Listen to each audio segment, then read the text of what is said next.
Assalamualaikum warahmatullahi wabarakatuh. Pada hari ini kita akan mempelajari materi kimia yang berjudul Hakikat Ilmu Kimia dan Metode Ilmiah. Sebelum kita awali pembelajaran, marilah kita berdoa terlebih dahulu agar materi yang kita pelajari mudah untuk dipahami. Berdoa dimulai. Selesai. Yuk kita simak baik-baik materinya. Ketika di tingkat SMP, kita sudah mempelajari mata pelajaran ilmu pengetahuan alam, di mana di dalamnya ada materi kimia, biologi, dan fisika. Pada hari ini, kita akan mempelajari atau mengulas tentang kimia. Berikut ini adalah kompetensi dasar yang harus diketahui. Apa yang terlintas di pikiran Anda jika mendengar kata kimia? Pasti seseorang yang menggunakan zat laboratorium, orang yang sedang melakukan percobaan, orang yang sedang melakukan penelitian di laboratorium, dan alat-alat di dalam lab yang berasal dari bahan kaca. Ternyata tidak hanya itu. Proses kimia ada di dalam kehidupan sehari-hari dan juga ada di dalam profesi yang dimiliki oleh orang-orang. Langsung saja, hakikat ilmu kimia. Kimia dalam bahasa Arab adalah alkimia, yang artinya perubahan materi. Materi sendiri adalah sesuatu yang memiliki berat dan menempati ruang. Sedangkan perubahan materi ada dua, yaitu perubahan kimia dan perubahan fisika. Kalau perubahan kimia adalah perubahan zat yang menghasilkan zat baru dan tidak dapat kembali ke bentuk semula, seperti fotosintesis, pembakaran, dan pembusukan. Kalau perubahan fisika adalah perubahan zat yang tidak menghasilkan zat baru dan dapat kembali ke bentuk semula. Contohnya adalah es yang mencair, lilin yang meleleh, dan lain sebagainya. Baik, di sini ada contoh perubahan kimia. Kayu yang dibakar, jika sudah terbakar akan menjadi abu dan tidak dapat kembali menjadi kayu kembali. Roti yang membusuk, jika sudah busuk, tidak akan bisa lagi menjadi roti. Perubahan fisika, contohnya adalah lilin yang meleleh, es yang mencair. Maka,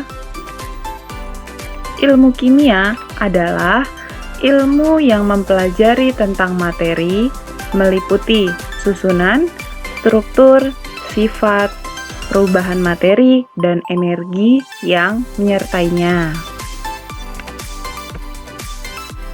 Kimia sering disebut juga sebagai central science. Artinya, kimia berkelanjutan pada ilmu matematika dan fisika sebagai fondasinya, dan kimia menjadi fondasi bagi ilmu biologi dan medis atau life science. Materi dibagi menjadi dua, yaitu zat murni dan campuran. Zat murni terdiri dari unsur dan senyawa, sedangkan campuran terdiri dari campuran homogen dan campuran heterogen. Unsur berarti zat yang tidak dapat diuraikan. Contohnya adalah oksigen, karbon, dan lain sebagainya. Senyawa adalah gabungan dari dua unsur atau lebih. Contohnya karbon dioksida terdiri dari unsur karbon dan unsur oksigen. Campuran homogen adalah campuran yang tidak bisa dipisahkan. Misalnya larutan gula, larutan garam, dan udara. Campuran heterogen adalah campuran yang terlihat berlainan dan bisa dipisahkan. Contohnya adalah campuran antara kopi dengan gula.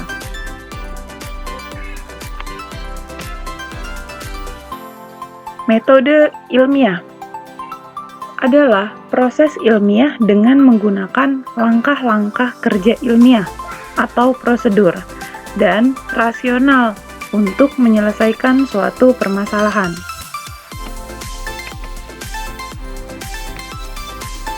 Langkah-langkah dalam metode ilmiah yaitu pertama, merumuskan masalah, menyusun teori, menyusun hipotesis, melakukan penelitian, mengumpulkan dan menganalisis data, yang terakhir membuat kesimpulan, dan jangan lupa menyusun laporannya. Laporan ilmiah adalah laporan yang dibuat peneliti agar dapat mempublikasikan atau mengkomunikasikan hasil penelitiannya. Sistematika dalam penulisan laporan ilmiah yaitu yang pertama, judul, kemudian pendahuluan, landasan teori, pembahasan, kesimpulan, dan yang terakhir adalah daftar pustaka. Apa aja sih perilaku ilmiah yang harus dimiliki oleh ilmuwan atau pelajar? Pertama, jujur. Yang kedua, memiliki rasa ingin tahu. Yang ketiga, kritis. 4, terbuka. Yang kelima, objektif. Yang keenam, menghargai karya orang lain. Yang ketujuh, berani mempertahankan kebenaran. Dan yang kedelapan adalah memiliki visi ke depan. Keselamatan kerja di laboratorium. Laboratorium adalah tempat untuk melakukan percobaan, dan laboran adalah seseorang yang bertanggung jawab dan mendata semua keperluan di dalam laboratorium. Sedangkan praktikan adalah seseorang yang sedang melakukan praktikum. Peralatan keselamatan kerja di dalam laboratorium diantaranya ada alat pemadam kebakaran, kacamata pelindung, jas lab, masker, keran air, sarung tangan, dan kotak P3K. Sedangkan peralatan kimia yang ada di dalam laboratorium sangat bermacam-macam. Ada yang terbuat dari bahan kaca, ada yang terbuat dari bahan karet, ada yang terbuat dari kayu, ada yang terbuat dari besi. Di antaranya adalah gelas beker atau beker gelas, kemudian gelas ukur, pipet tetes, corong, batang pengaduk, pipet gondok, botol semprot, bola hisap, kaca arloji,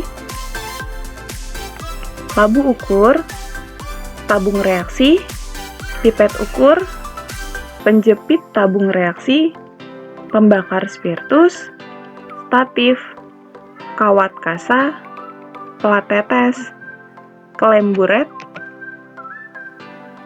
mortar dan alu, cawan porselen, kawat mikrom, kertas saring, bunsen, Erlenmeyer, buret, rak tabung reaksi, neraca, kertas indikator, sentrifug, corong pisah, oven, lemari asam, mikropipet. Selanjutnya, ada beberapa simbol-simbol kimia yang harus kita pahami, dan biasanya ada atau menempel pada bahan-bahan kimia.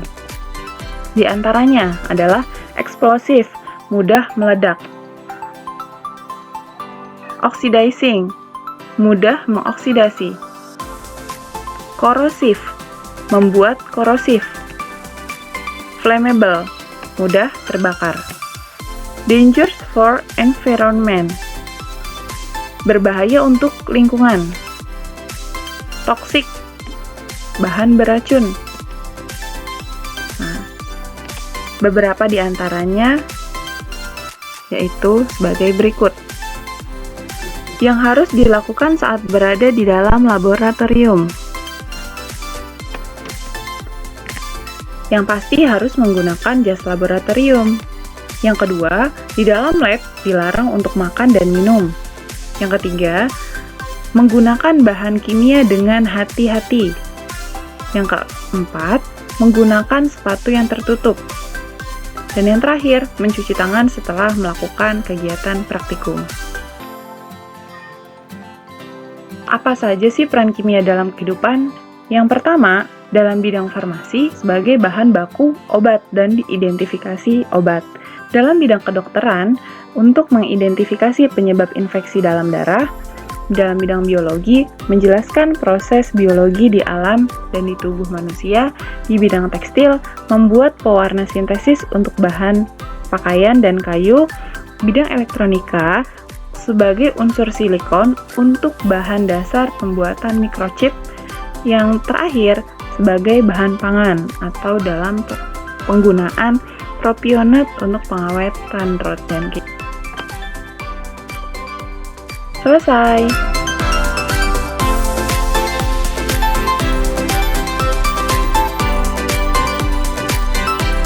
Sekian pembelajaran hari ini, semoga apa yang kita pelajari mudah dipahami dan bermanfaat. Terima kasih. Wassalamualaikum warahmatullahi wabarakatuh.